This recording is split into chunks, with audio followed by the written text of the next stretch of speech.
I yield the floor. Senator from Kentucky. I'm going to tell you the story today of a love affair. It's a story that's a steamy one. It's a story of illicit behavior, of treachery, and of gluttony. It's a story that involves intrigue and deception. It's a story of unintended consequences, and it's a story of anger and violence.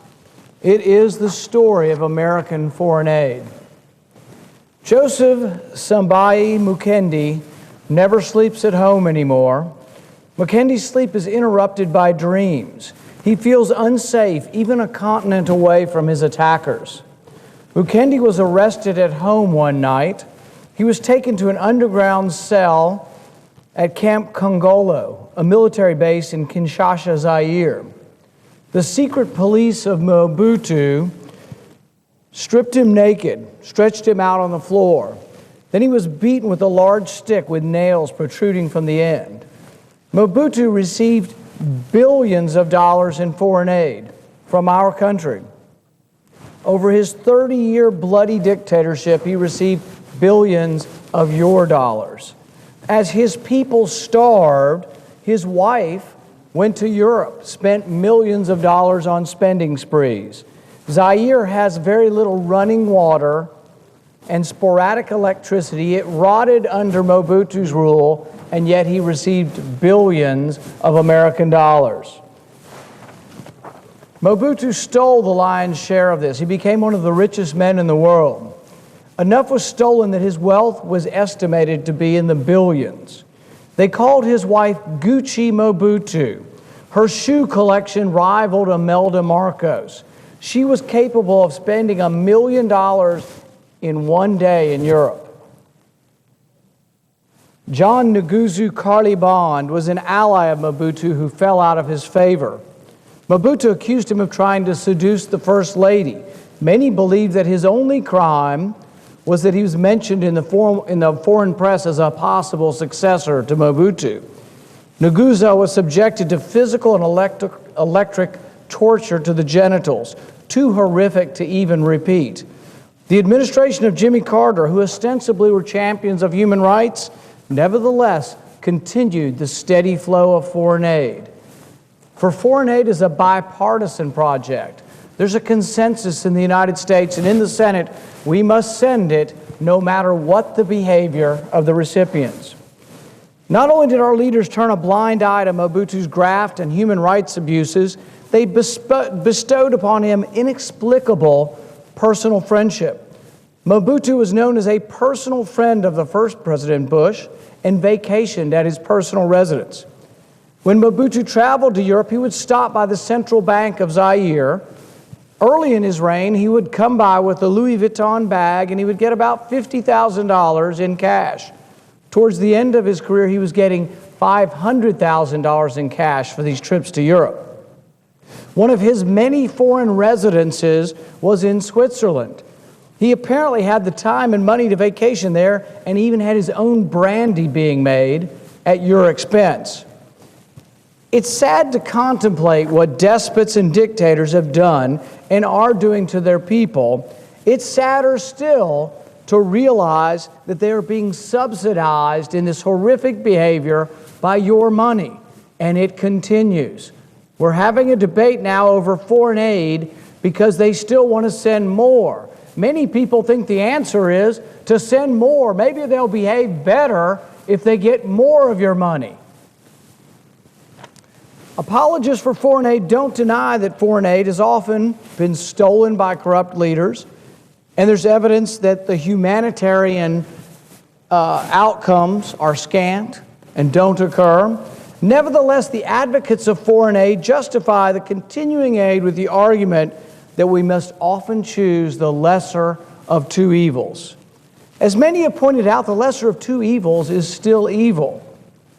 Throughout the Cold War, the perceived threat of Soviet expansionism, though, clouded the mind thought of many leaders. American leaders would pick one dictator over another if he or she were a pro-American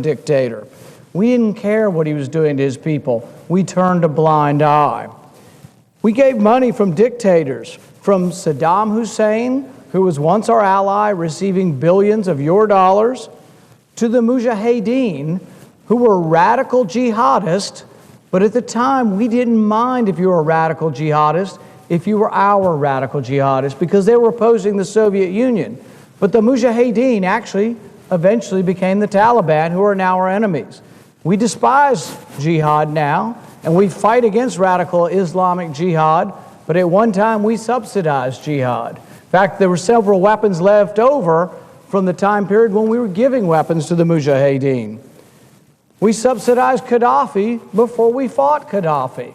We gave Gaddafi foreign aid. He was our friend. In the year preceding his overthrow, there were senators from this body speaking with Gaddafi's family about sending more money to Gaddafi. Where does the insanity end? U.S. foreign aid has continued to flow despite a long string of abuses well known to most of those who are dispensing the aid. They simply turn a blind eye. Except for Libya, Egypt, and Tunisia, where many are saying, let's send the money to secularists, now there's a question of whether some of that money may be going to radical Islamists. With the end of the Cold War, some were finally cut off. Mobutu, who I mentioned, who committed these atrocious aspects of torture, finally was cut off. But after 30 years of receiving your money, torturing his own people, and stealing everyone blind. Foreign aid from developed countries in 2006 totaled $100 billion a year. Over the past 50 years, we've given $2 trillion to developed countries in foreign aid. Over the past 42 years, Easterly states that $568 billion that has flowed to Africa, that the per capita growth in income in Africa has been flat. In fact, some countries, like Zimbabwe, where Mugabe was in charge for several decades, the growth rate has actually been negative. So those who say, oh, I just simply want to help people, I want to help poor people around the world by sending them money, it is stolen by their leaders, doesn't get to the poor people, and besides, you may have heard, we're $1 trillion short in our budget here. How are we sending money overseas? Some academics have argued that with the Arab Spring, the emerging democracies will require even more foreign aid. Hillary Clinton is here on the Capitol Hill today asking for more money to go to Egypt. As they burn our flag, as the hordes gather by the tens of thousands, she's asking to send Egypt more money. There were no Egyptian policemen or soldiers that showed up when our embassy was attacked, and Hillary Clinton is asking for more money to go to Egypt. According to Coyne and Ryan, the world's worst dictators have received $105 billion under the guise of official developmental assistance. Instead of helping the poor, the assistance is aiding the ability of the dictators to remain in power. In fact, it keeps them in power long enough that it inflames the populace, that we end up having to go back in because of war, because the populace is so inflamed against a dictator that we've propped up against popular rule. Some academics argue that emerging democracies will require more aid. Professors Bruce Bueno de Mesquita and Alistair Smith argue that democracy will make the price much higher. Democracy in Egypt comes at a big price for U.S. voters. Good or bad, that is up to the observer, but it will be costly, no doubt. The professor's argument is that democracy is messy and costs more to subsidize because the ballot box gives voice to the minorities that dictators would not hear, that they would silence or imprison. I think the real question and the image that you have to have in your mind is when you see 10,000 people outside the embassy in Pakistan burning the U.S. flag, can you imagine that we would send them more money? Can you imagine that we would not ask for restrictions on this money? I've been asking for 6 weeks to place restrictions on foreign aid. I'm not even asking to end it, although I would. I'm asking simply to place restrictions on it. And you watch this vote. If I get this vote, you watch. The vast majority of the Senate is going to vote for unlimited, unrestricted foreign aid. I will probably lose this vote. But if you ask your friends, if you go home and you ask your friends, should we be sending money to countries that disrespect us, to countries that burn our flag? I think you'll find that 80 to 90% of the American people wouldn't send another penny. But that may also be why Congress has about a 10% approval rating. They don't get it. 90% of the folks up here are going to vote to continue sending your money with no restrictions to countries that burn your flag and disrespect you. Is it any wonder that only 10% of America approves of Congress? In fact, many people claim to be conservatives are for foreign aid. Big government conservative advocates, such as John Guardiano, try to couch their support in feigned opposition.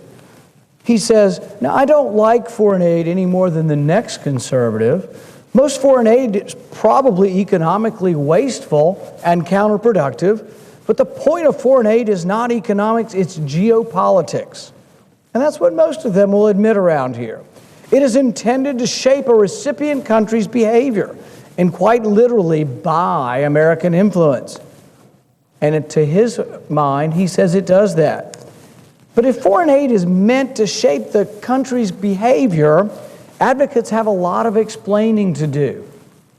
From Mobutu to Mugabe, from Mubarak to Hussein, from Hussein to Gaddafi, to the current Egypt, to the current Pakistan that is holding a gentleman who helped us get bin Laden, to the current Pakistan that seemed somehow to let bin Laden live for 7 years in their midst with no knowledge that he was there.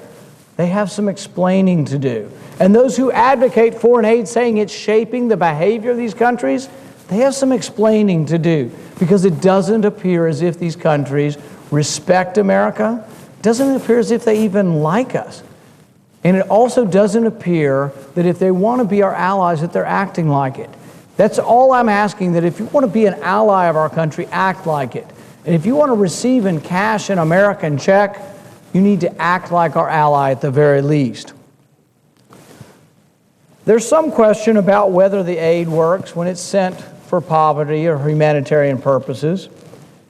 Doug Bandow asked this question and argues that foreign aid actually encourages poverty and starvation because African nations use displays of poverty and starvation to seek more aid. Why get rid of your problem? Why cure your problem if that's what you're showing the world you have so you can get more aid?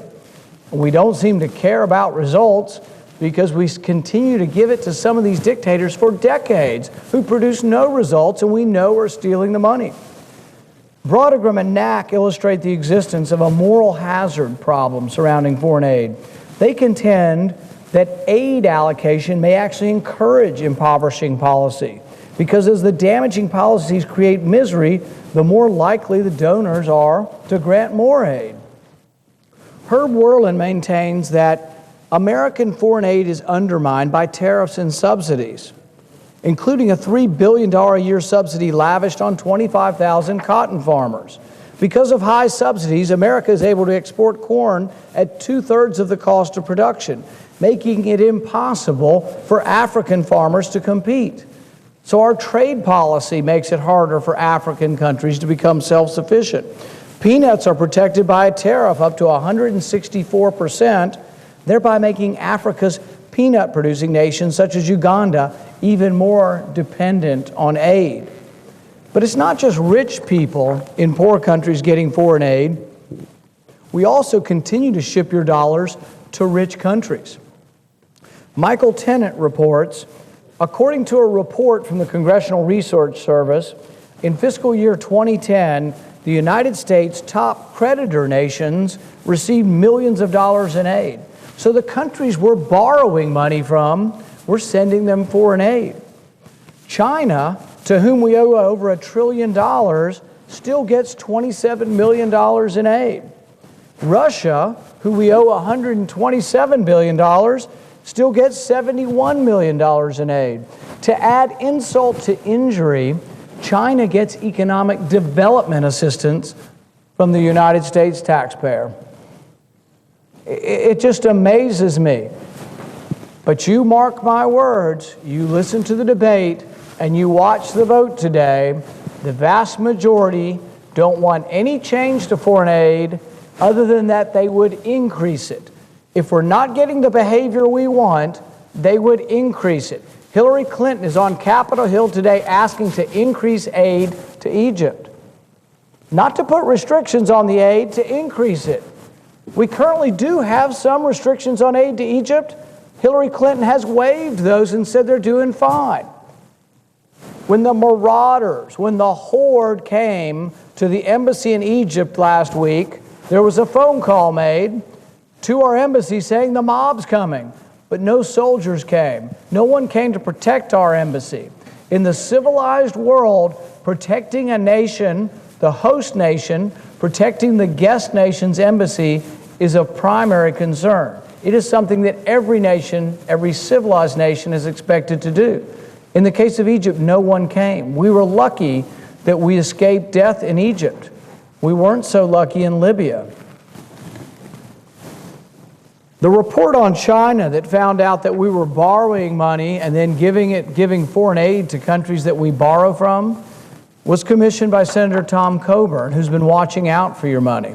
He demanded this report, and he said, borrowing money from countries who receive our aid is dangerous for both the donor and the recipient. If countries can afford to buy our debt, perhaps they can afford to fund their own assistance programs without relying on the American taxpayer. Michael Tennant goes on to say that we give China $3.9 million to enforce the rule of law and human rights, neither of which are thought to be China's selling points. The one that really burns, though, is that $700,000 in economic development assistance. It just boggles my mind that the U.S. taxpayer is asked to send money to China, who's out competing us in virtually every sector. We're asked to send money to subsidize their economic development assistance. One would think that with all this evidence, that foreign aid would not reach the intent, that it doesn't reach the intended beneficiaries and often winds up in the hands of dictators. You would think that this information would make it easy to defeat foreign aid. When you look at the polls of the American people, you find that nearly 80% of the American people think foreign aid in general is a bad idea.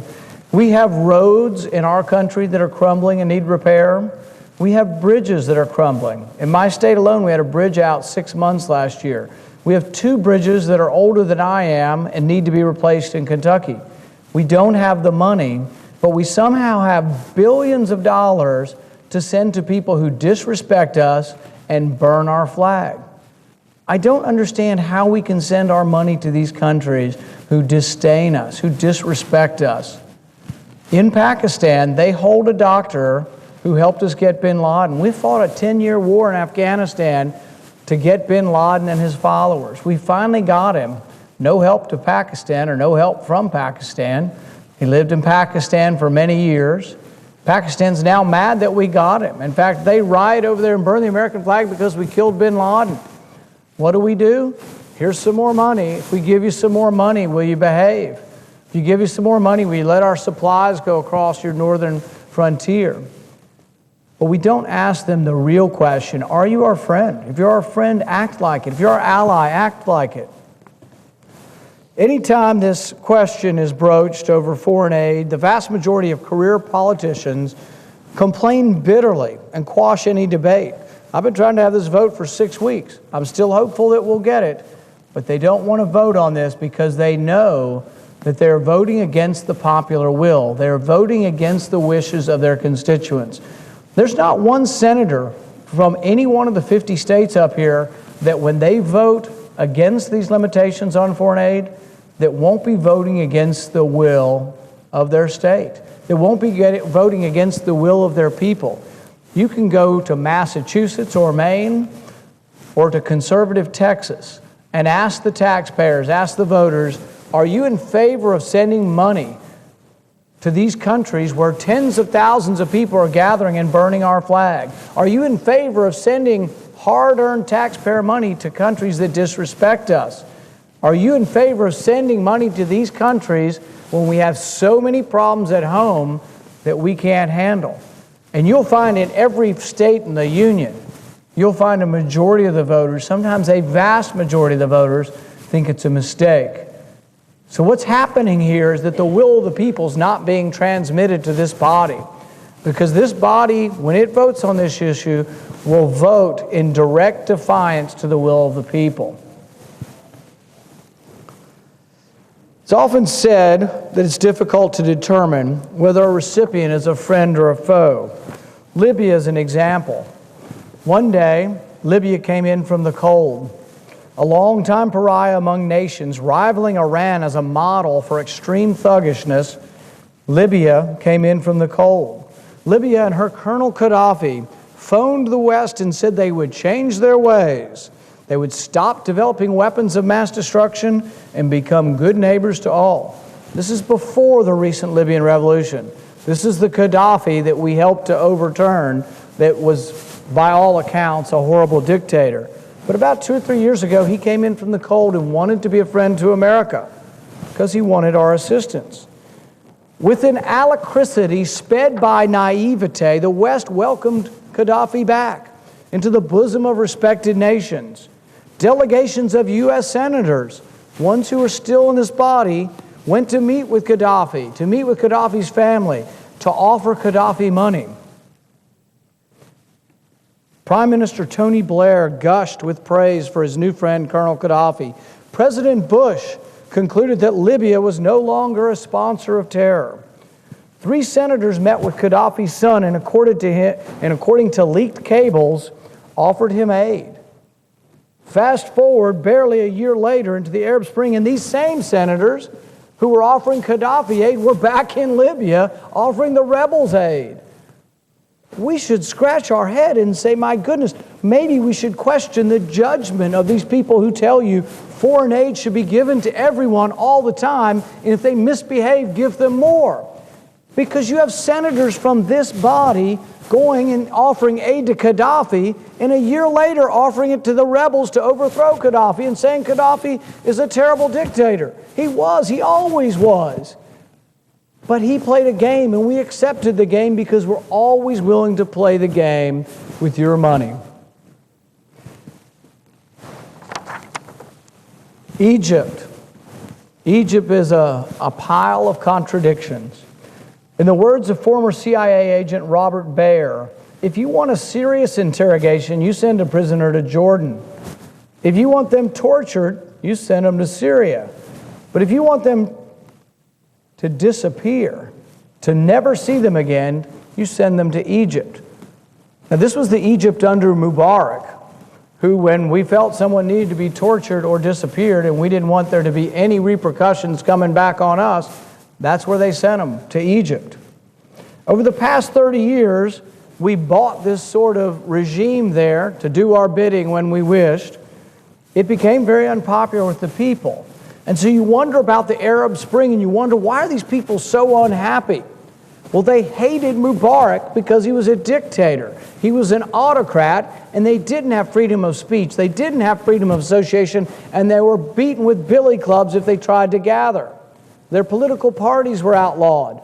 They hated Mubarak because he was an anti-democrat. He didn't allow voting. But he was our guy. We paid for him. So you have to think this through. Why is there such a widespread anti-Americanism? Because we propped up and gave money to so many despots, to so many dictators.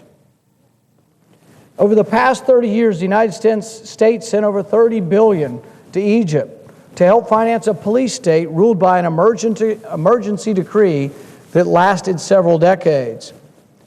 Khalid Said became the face of that foreign aid, as pictures of his bloody beating at the hands of the Egyptian police spurred the youth of Egypt to take to the streets in the Arab Spring of 2011.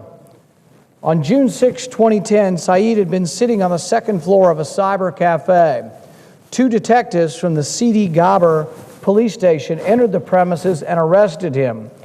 Multiple witnesses testified that Said was beaten to death by the police, who reportedly hit him and smashed him against objects as he was led outside to their police car.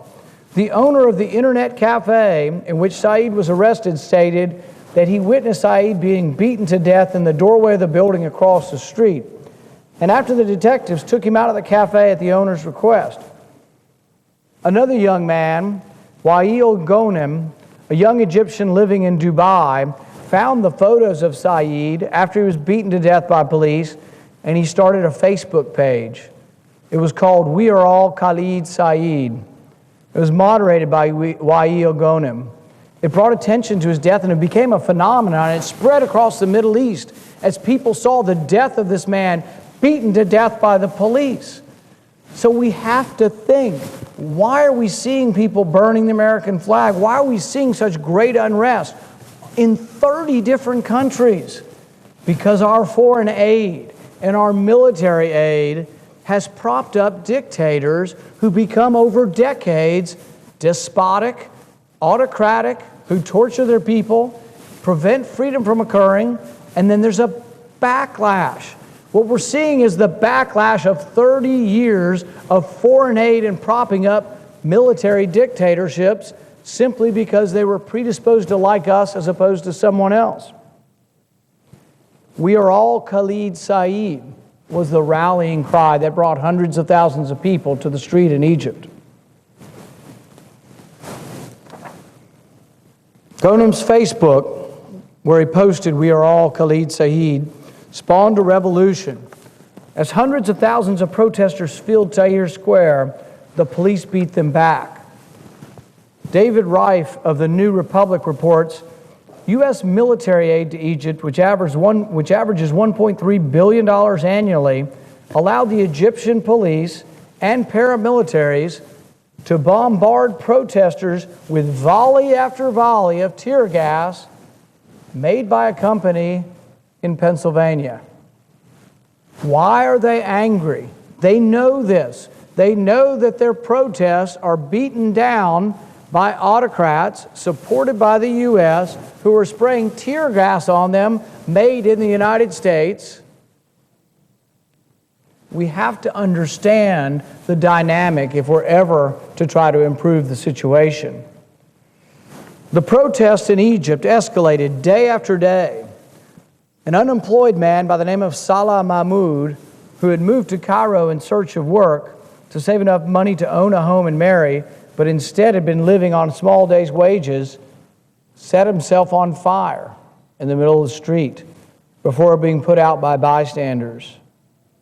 The U.S. military aid and tactical training given to Libya, Egypt, and Tunisia to fight terrorism was used to fight against free association and freedom of speech of their people. When we hear about the Arab Spring, we need to understand, where did the Arab Spring come from? The Arab Spring was a rising up for democracy. There's nothing wrong with that. But why would a rising up for democracy, why would that take on anti-American tones? I'm as offended as anybody else by the people burning our flag. But you have to understand, why did the Arab Spring, that seemed to be a search for freedom and democracy, why did it get transformed into an Arab winter? Why did it get transformed into an anti-American protest? Because the tear gas that rained down on them for decades was made here. Because the police batons were paid for with your money. Because Mubarak, who stole billions of dollars and whose family lived with such wealth and abundance, with homes in London and Paris and secret Swiss accounts, he got that at your expense. So when they hated Mubarak, they hated you also. They hated us because we were Mubarak. They hated us because we were Ben Ali in Tunisia. They hated us because we were at one time Saddam Hussein's friend. If we don't understand this, we're never going to figure out a way to make things better.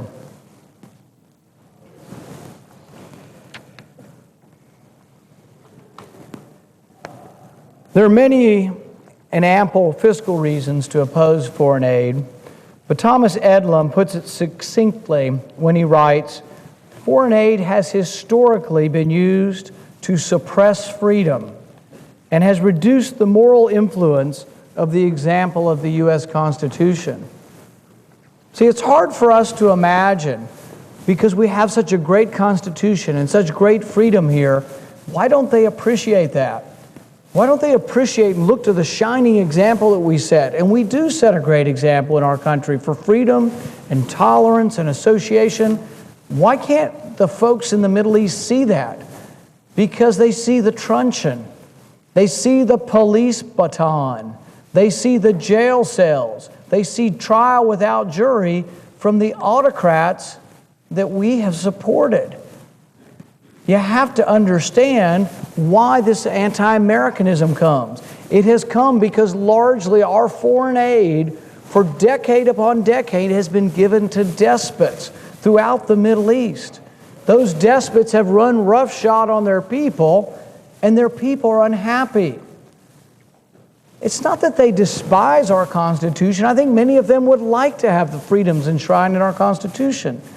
But it's confusing to us because we think, oh, they hate what America is all about. They hate America for our wealth and freedom. They don't hate wealth and freedom.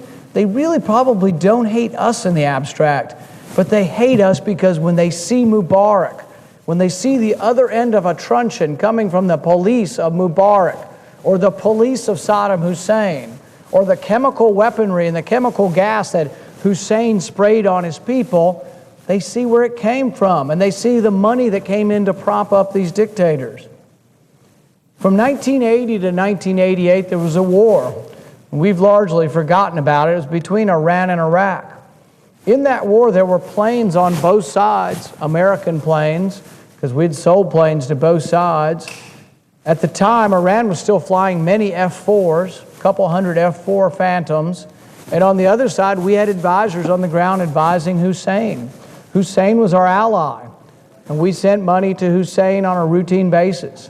There are some reports that say Hussein directly got money from our CIA. So you can understand the confusion over there. And you can understand that even though Iraq has been liberated, and there is a democracy there, that some of them still seem to hate us for some reason. You wonder, why would they hate us if we freed them? Because some of them still remember Hussein, and they fear there'll be another Hussein. One of the saddest stories that came up, I think, in the last week was a young soldier was killed in Afghanistan. He was killed by the policeman, the Afghan policeman that he was training.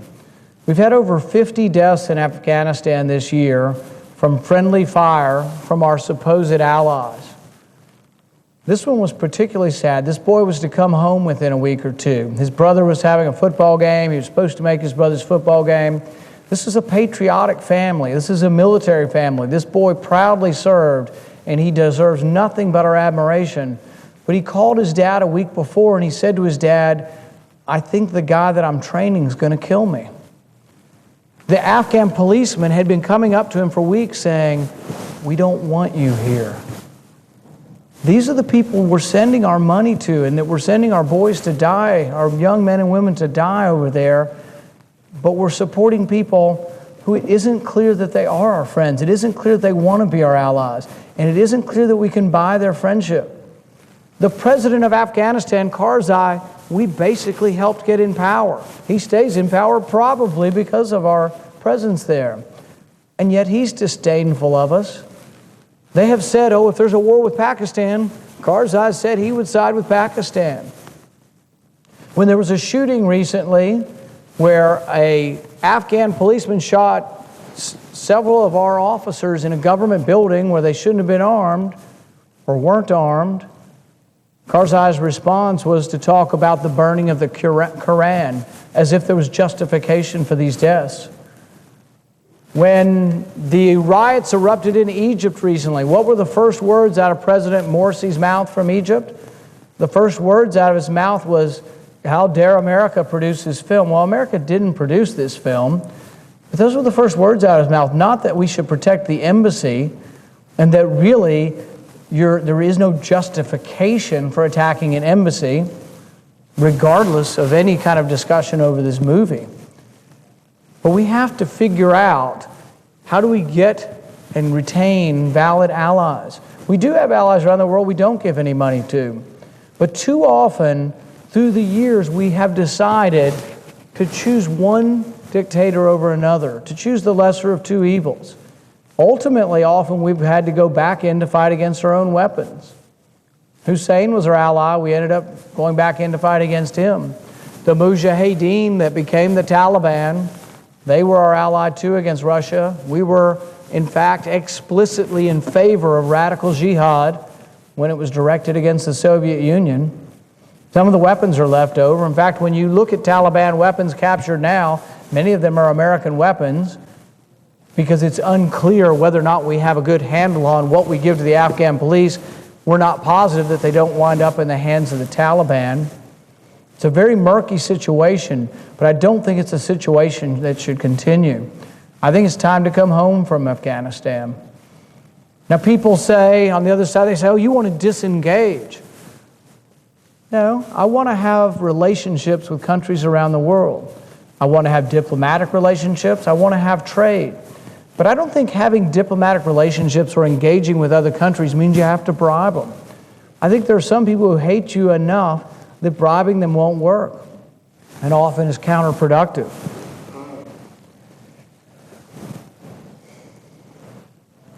Thomas Edlum reports that even Rife from the New Republic, who's not an opponent of foreign aid, in theory, concluded of foreign aid to Egypt that this is not only a moral scandal, it is a geopolitical strategic blunder of huge proportions. Like so many authoritarian regimes, the prime beneficiary of the U.S. foreign aid to Egypt was the leader for life, Mubarak. And the end result of 30 years of supporting an unpopular dictator is that we're now seeing uprising in the streets. Why are they anti-American? Because they see us as friends of Mubarak. Mubarak was not a friend of freedom. Aladdin Al-Assar is the author of The Last Pharaoh, Mubarak and the Uncertain Future of Egypt in the Obama Age. He said that the Mubaraks owned several residences in Egypt, some inherited from previous presidents and the monarchy, and others he has built. He has had a very lavish lifestyle with many homes around the country. He estimates their family's wealth to be between $50 and $70 billion. The gross national income is $2,000 per family in Egypt. You think that might make people a little bit mad? Guy's worth $50 to $70 billion, and the average income is $2,000. The average income in Africa hasn't improved in decades, and you've got dictators worth $1 billion. Do you think it makes those people harbor anti-American sentiment because the leaders, these dictators, have gotten American money?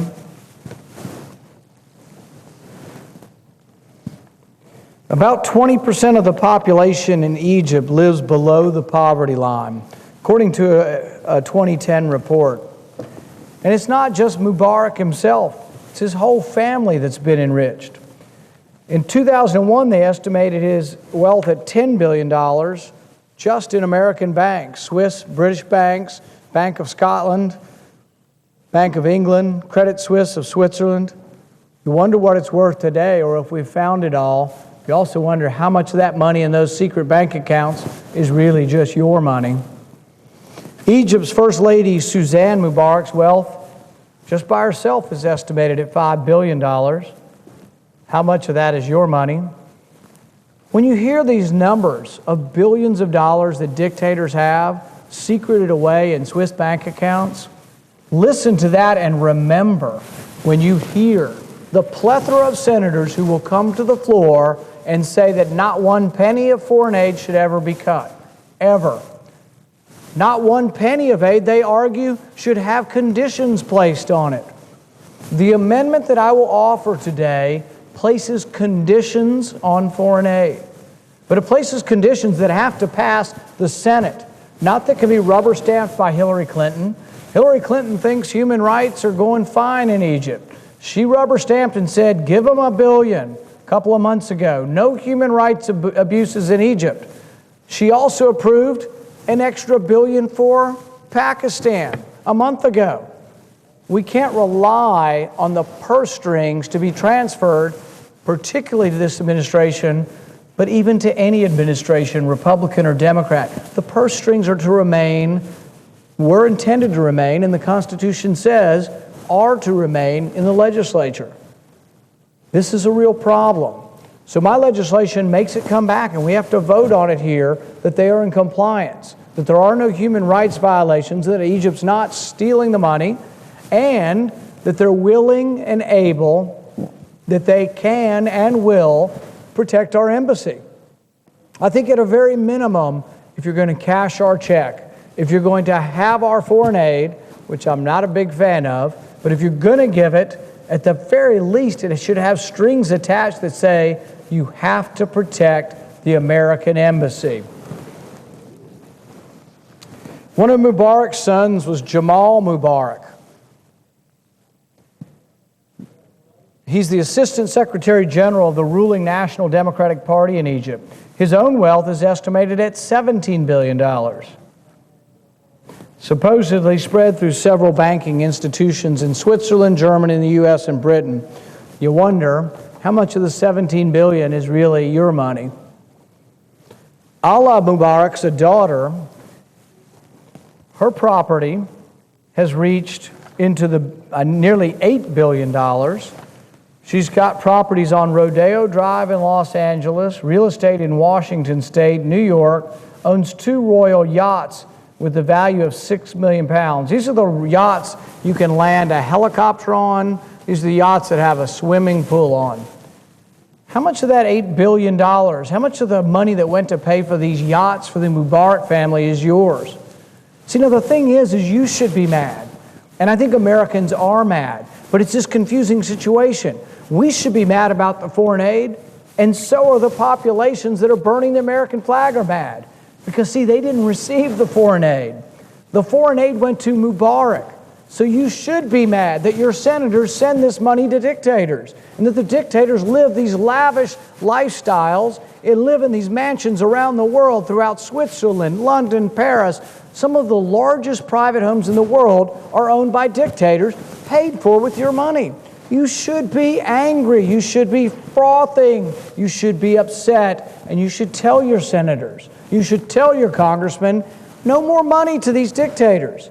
But at the same time you become angry, think it through and understand why the Arab world is angry. They don't hate our freedom. They don't hate our Constitution.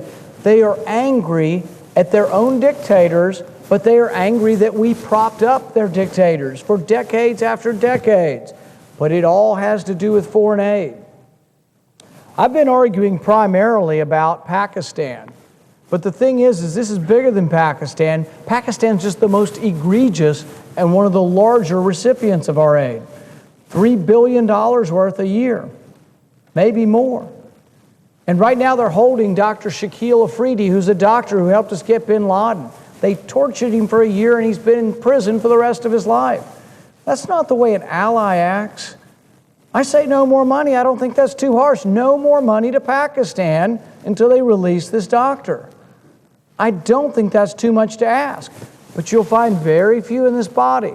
Ask the American people, 80 to 90% agree with me, no more money to Pakistan until this doctor is free. Ask this body, about 10%. I'll be lucky to get 20% of them to agree to have, not just cut off aid, have restrictions on aid. That's how bad it is. The Arab Spring brought corruption and theft of U.S. aid to light in Libya and Egypt. But Africa is rife with stories of theft and dictator spoils. Teodorin Obiang Nguema is the son of Equatorial Guinea's dictator. He recently ran afoul of French customs, who discovered that his chartered jet had 26 supercars on it, including 7 Ferraris, 5 Bentleys, 4 Rolls Royces, and 2 Bugattis.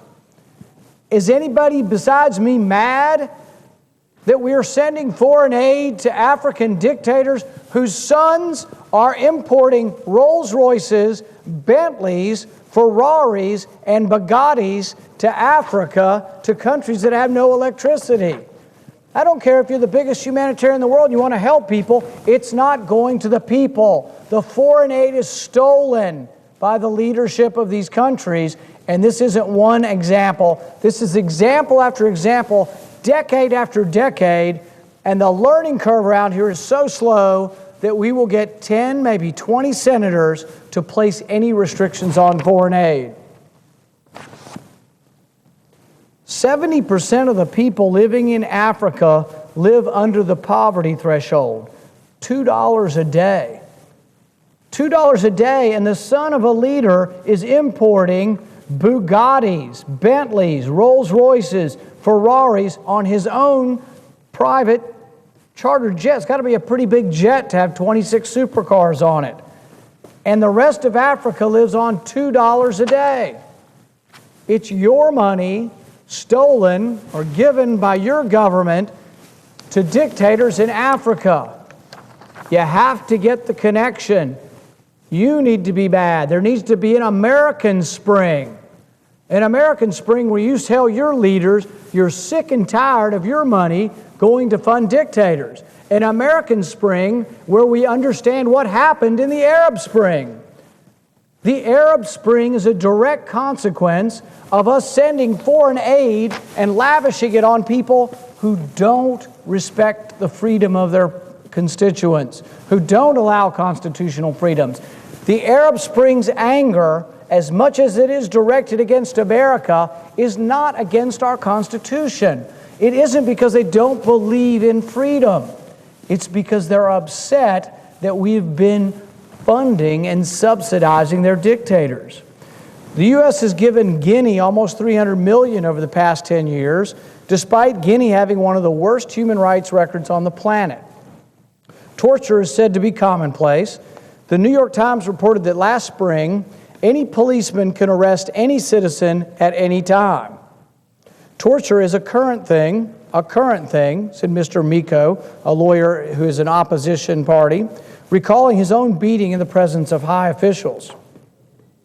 Gonzalo Nadong Sima, a pharmacist in the center of town here, recounted his recent encounter with police over a simple traffic mishap. They beat me like an animal. So what do? We give Guinea your money, and the people who are beaten with police truncheons at traffic accidents, who are they mad at? We need to begin to understand where the anger's coming from. When you prop up dictators in third world countries who beat their subjects into submission, that's why they're angry. They don't care that we're wealthy or free. They're angry because we prop up dictators who beat them with truncheons. Despite widespread reports of abuse, corruption, and ineffectiveness, foreign aid continues unabated. Despite polls that show over 70% of the American voters are opposed to foreign aid, it continues unabated. Even when advocates of foreign aid are beaten down with stories, such as I've been telling today, of human rights abuses, starvation, and downright death threats, hangings, shootings, executions, these advocates trot forward their last defense. But foreign aid is only 1% of the budget. It's only $30 billion. You know how many times they use that argument? Every time I want to cut $30 billion. It's only $30 billion. They use it for $300 million too. It's only $300 million. If you don't get started somewhere, how are you going to ever balance your budget? We can't live on with trillion-dollar deficits. They argue eliminating foreign aid won't balance the budget. No, it won't, but it's a start. And you have to start somewhere. And why not start with something that's counterproductive? Why not start with eliminating something from the budget that is counterproductive and seems to create some of the anger, at least is some explanation for the anger in the Arab world? The final arguments for foreign aid are so flimsy as you would not think they would be worth much to even try to refute. Proponents of the status quo use this argument over and over again for any budgetary item. But if we can't cut millions now, or even billions, how will we ever get to trillions? When conservatives have argued for cutting small subsidies to little airports that sometimes subsidize one airline ticket by $3,000, they argue it'll only save $300 million. It's not a valid argument. It's a weak argument, and we shouldn't accept it. Cutting $30 billion worth of foreign aid wouldn't balance the budget. But I'm not even asking to cut the foreign aid. What I'm asking is that we place contingencies on it, rules of behavior. If you want to be our ally, act like it. If you want to be America's ally, act like it. If you want to cash our check, act like an ally and behave. At the very least, shouldn't there be some rules and restriction on who gets it? While there are reasons for why they're burning the American flag, I'm an American and it upsets me. I'm bothered by the fact the American flag's being burned, but I'm also bothered by the fact that we're sending money to countries where this is occurring. We're faced now daily with tens of thousands of protesters in these Middle Eastern countries. We're faced with the tragic assassination of Ambassador Stevens. And with all the aid, with all the evidence that foreign aid isn't working, that it enables dictators, rarely buys the behavior we want, still both Republicans and Democrats clamor for more aid, and they will fight tooth and nail against any restrictions on the aid. So you wonder, where are we going? In fact, you will find in this argument, and if you will read the paper, you will find that Secretary of State Clinton is today arguing for more aid to Egypt. See, their argument is if a country doesn't like us, if they behave illy towards America, if you give them more money, maybe they'll react better. I think kind of the opposite. One, we're out of money, we're $1 trillion short. I think maybe if we give them less money, they might think more about their behavior. Perhaps if we gave less money, or in my mind, no money to Pakistan until Dr. Afridi is released, maybe he'd be released. It boggles the mind to think that these senators are in favor of no restrictions and actually increasing aid despite decades of evidence that foreign aid isn't working in our country. Proponents of this aid continue to argue that these mobs will be more inflamed if we don't give them money. I think it's quite the opposite. I think the other thing about it they don't quite get is that I don't think the people rioting are rioting saying, give us more aid. What they're rioting for is that they don't like what our aid did in the first place. They're rioting against autocratic, authoritarian governments that were propped up by our aid. So the people who argue that taking away the aid will inflame the Arab world, well, for goodness sakes, turn on the television set. They're plenty inflamed. Now, taking away their aid doesn't make it better immediately either, but you at least have some consolation that we're trying to do something about the deficit, and that maybe we have problems at home that are more pressing than this, and that maybe we won't reward bad behavior. But to say that taking away the aid may inflame the Arab world, you need to turn on the television set because they're plenty inflamed already. But if you don't understand why they're inflamed, if you don't understand the Arab Spring, if you don't understand why they're mad, that they're mad because we propped up dictators that kept them down and kept them from freedom, you'll never understand or come to a resolution to make things better. I, for one, will not vote for one more penny. I will not vote for one more penny of foreign aid to anyone unless it has restrictions on it. And I will only vote on it if the restrictions say you have to behave and it has to be approved by the Senate. We've tried it before. The other side may come to the floor and say, oh, we have restrictions on aid. Foreign aid already has restrictions. Well, yeah, they're not working because we gave them to the executive branch. Like so much in this body, we've been giving up power to the presidency for 100 years. This isn't a Republican-Democrat thing. This is just a legislative abdication of power, and we let the president do whatever he wants. I'm not arguing Republican or Democrat. I'm arguing any president. The power should remain here to the purse strings. We should control them tightly, and we should say foreign aid only goes out under very strict conditions, and we shouldn't let the final decision be made by an administration that doesn't seem to have the fortitude to make these tough decisions. Enough's enough. We're running trillion-dollar deficits, and it's time to make a stand. So I've been making a stand for the last week, filibustering this bill. Doesn't make me the most popular person here in Washington. People's travel schedules have been disrupted because of my filibuster. People's campaigning has been disrupted because of my filibuster. But this is not a new problem, and it's not a small problem. We're talking about an aid program that's gone on decade after decade, We're talking about an enormous uprising in 30 countries, the Arab Spring, and now maybe the Arab Winter. And we're talking about how do we make things better. Until we fully understand what the Arab Spring's about, and also why the huge amount of anti-Americanism is running throughout the Middle East, till we understand that, we can't make it better. But I say throwing good money after bad is not the answer. So this evening, I think we will get to vote on my amendment. And my amendment is to simply say to Libya, to Egypt, and Pakistan that there are restrictions. On all three, they will have to say that we will protect your embassy. There was a question of whether Egypt was forthcoming in protecting our embassy, and there's no question Libya wasn't. In the case of Libya, I think there are elements there that want to like America. There are also still elements that don't like America, but there's not really any government. So I wonder whether an embassy should be opened or reopened in Libya. My fear is that if you reopen the embassy in Libya and you put 50 Marines in there, that you may have a catastrophe like we had in Lebanon when we had 200 Marines killed back in the early 1980s.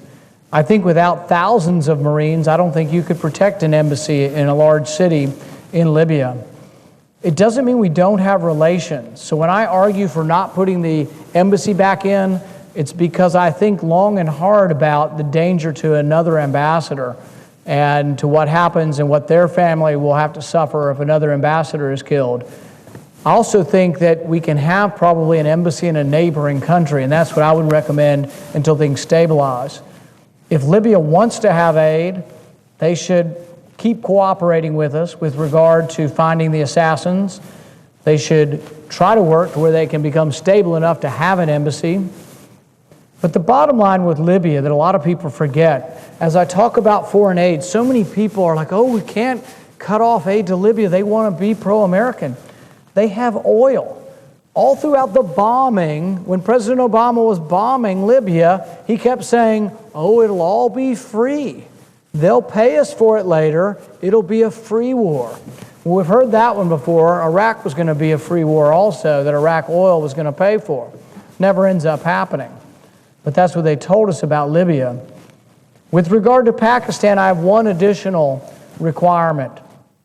They have to protect and prove to us that they will protect our embassy, and they have to release Dr. Afridi.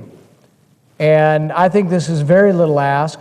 He's under death threats in prison. His family is under death threats in the countryside. They're living in hiding and living in fear because they helped us. The other reason why this administration should really take it personally is somebody leaked Dr. Afridi's name. His name should have never been known. I doubt it was someone with the CIA, but somebody who knew his name leaked this story. There were some stories about a month or two ago about how the president was doing a great job with terrorism. In those stories, it talked about a doctor with a vaccine program, and his name was found out. Somebody leaked those. Somebody very close to the president leaked those, and I think that needs to be investigated, and it's a crime, and it should be punished. But not only is it a crime, is whoever leaked that administration, well, whoever in the administration leaked that information about Dr. Afridi, I hope they lie awake at night and really worry about their soul in the sense that this man may well die. He's going to be in prison for the rest of his life because his name was leaked. That kind of behavior from high-ranking government officials is inexcusable. How much time do we have left? Are we done?